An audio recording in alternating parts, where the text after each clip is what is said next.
안녕하세요. 미니멀 개발자입니다. 구독자분께서 캘리번에 대해서 활용법 좀 알려주세요 라고 댓글을 남겨주셨어요. 그래서 캘리번에 대해서 알아보았습니다. 내용을 보니까 MVVM 패턴에 대한 강력한 지원을 하고 힘들게 MVVM 패턴을 구현하지 않아도 빠르게 솔루션을 구축할 수 있다라는 것입니다. 그래서 이게 뭔가 쭉 살펴보니까 이 내용대로 했을 때 뭔가 좀 부족한 내용이 있는 것 같아요. 여기에는 특징만 지금 있고요.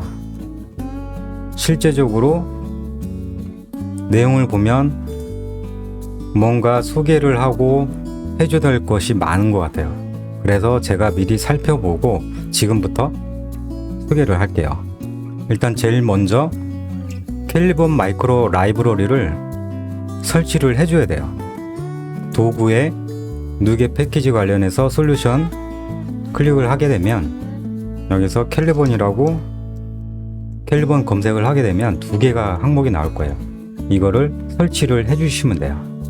두 개 항목을 설치를 하게 되면 여기에 캘리번 마이크로 코어하고 마이크로 플랫폼 코어 3개가 설치가 될 겁니다. 저는 프로젝트를 직접 GitHub에서 다운을 받았습니다. 코드에서 설치를 해줬습니다. 여러분들은 그냥 설치를 해주시면 되고요. 저는 캘리번 마이크로가 어떤 내용인지 궁금해서 소스를 직접 추가를 해보았고요. 내용을 조금씩 살펴보았습니다. 그래서 이것저것 살펴본 결과 일단 규칙이 있습니다. 부트스트래퍼라는 파일을 하나 만들어줘야 되고요. 그 다음에 앱 속성도 수정을 해줘야 돼요. 프로젝트에 기본적으로 메인 윈도우 스타트업 URI에 보면 메인 윈도우가 기본적으로 설정이 되어 있어요. 그거를 삭제를 해주셔야 돼요. 그러면 이 내용대로 해주시면 되고요. 그 다음에 리소스 딕셔너리 내용을 추가를 해줘야 됩니다. 이 내용을 추가를 해주시면 돼요. 이거는 여기에 나와 있어요. 이 내용을 그대로 설정을 해주시면 돼요.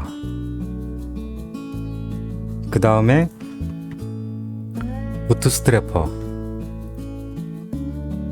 이 내용을 그대로 넣어주면 되고요. 여기에서 주의할 점은 이름이 여기에서 부트스트래퍼를 키를 부트스트래퍼로 만들어줬어요. 그게 여기에 있는 이름하고 같아야 됩니다. 그래서 부트스트래퍼 베이스를 상속을 받아야 되고 초기에 이니셜라이즈를 호출을 해줘야 되고요.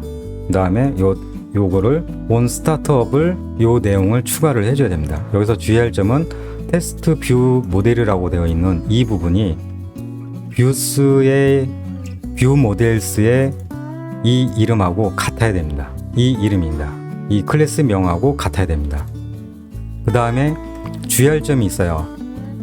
폴더명은 그대로 모델스 뷰 모델 해가지고 이 세 가지 항목이 폴더명이 같아야 됩니다. 그리고 네임스페이스도 똑같아야 됩니다. 명칭하고 네임스페이스 명칭하고도 같아야 됩니다. 저는 이거를 다르게 했더니 실행이 안 되는 거예요. 그래서 왜 안 되나 한참 헤맸어요. 여러분들은 이 명칭을 그대로 해주시면 됩니다. 테스트 뷰에 보면 테스트 뷰 모델 안에 내용을 보면 can login, say hello 이 함수들이 있는데 캘리번이 어떤 역할을 해주는 거냐면 일전에 로직 뷰 모델이라고 해서 제가 만든 거를 보면 라우티드 커맨드를 이렇게 만들어준 거를 볼 수가 있어요. 이게 이제 버튼을 클릭을 했을 때 이벤트를 수행해 주는 거죠. 이런 내용들. 그리고 can execute를 직접 만들어줘서 홈에 보면 바인딩을 해주고 버튼에 대한 커맨드 바인딩을 해줬어요. 커맨드 파라미터도 넘겨주고. 근데 캘리번에서는 이런 거를 안 해줘도 된다는 거예요.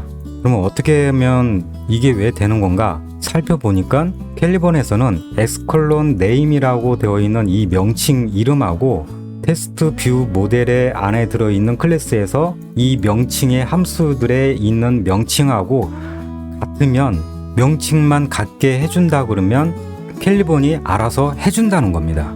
어떻게 보면 매력적인 것이라고 생각이 되네요. 일단 실행을 해볼게요.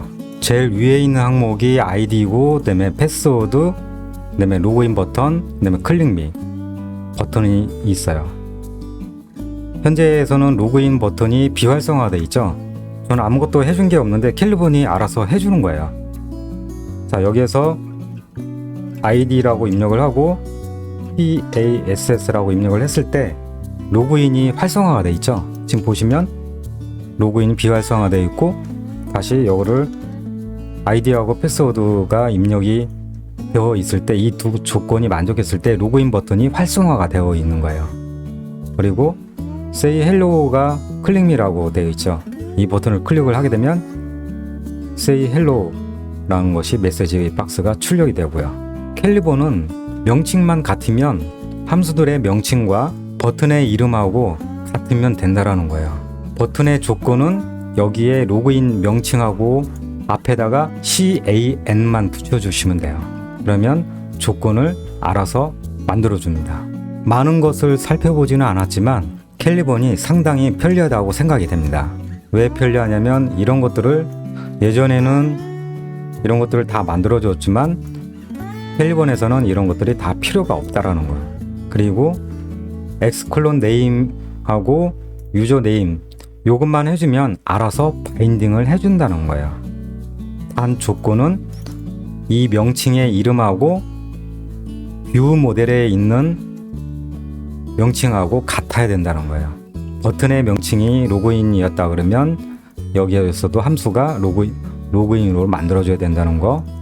그 다음에 버튼의 조건을 하고 싶다 그러면 앞에 can이라는 명칭을 붙이고 이 조건을 만족을 했을 때 버튼이 활성화가 된다라는 거. 요것만 알아두면 알아서 해준다라는 게 캘리본의 컨셉인 것 같아요. 이거 외에도 상당히 많은 내용이 있는 걸로 알고 있는데요. 그런 내용들은 조금씩 저도 알아보면서 추후에 소개를 해드리겠습니다. 다음 시간에는 시간이 되면 이전 시간에 제가 만들어 놓았던 포스 프로그램도 이런 내용들이 얼마만큼 더 간단해지는지 저도 궁금해집니다. 제가 볼 적에는 이런 내용들이 아마 삭제가 되겠죠. 그러면 이런 내용들만 남아 있지 않을까 싶습니다. 최종적으로 캘리본에 대해서 정리를 해드리겠습니다. 캘리본 사이트에서 이 내용, 뷰 모델을 만들어야 되는 거, 그 다음에 부트스트래퍼를 만들어줘야 된다는 거, 추가를 해줘야 된다는 거, 그 다음에 리소스 딕셔너리를 설정을 해줘야 된다는 거, 그리고 테스트 할 수 있는 버튼과 라벨들을 만들어줘야 된다는 거, 소스를 직접 추가를 해줘도 되고, 도구에서 누게 패키지 관련해서 솔루션 누게 패키지 관리를 클릭을 하게 되면 캘리본을 검색을 해서 무게를 설치를 해주면 됩니다. 자, 여기까지 캘리본에 대해서 알아보았습니다. 여러분 좋아요, 구독 부탁드립니다. 감사합니다.